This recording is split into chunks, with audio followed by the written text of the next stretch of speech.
Hi, this is Dr. Neil Kobrin, founder and president of the Academy of Mindful Psychology and the author of my recent book, Emotional Well-Being, Embracing the Gift of Life.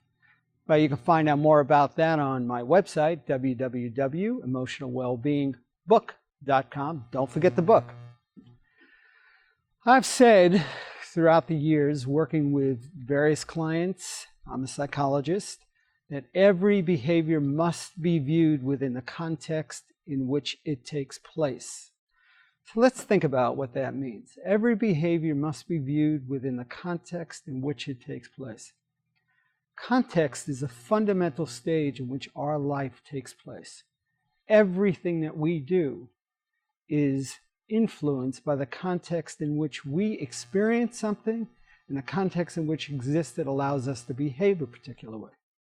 So let's look at a very famous story about a Japanese army officer, actually, who served in World War II. He was serving in the Philippines. And the war had been over for many, many years. But this Japanese officer was given a directive.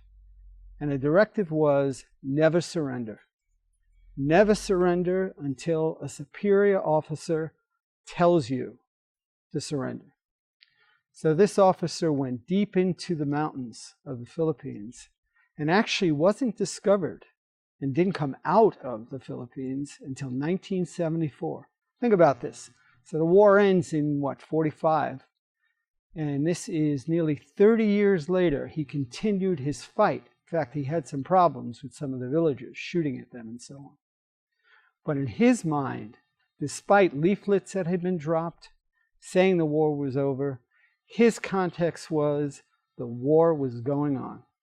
Well, the story goes that there was a Japanese student who decided, I'm going to find this guy.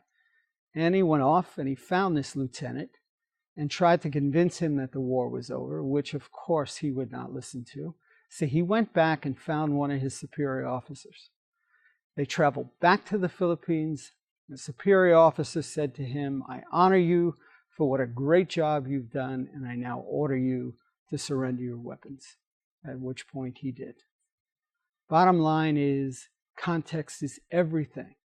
All of our experience is based on a context, and the context is whatever our mind perceives in the moment. That's it for now. I'll talk to you next time. Don't forget, www.emotionalwellbeingbook.com. Until next time.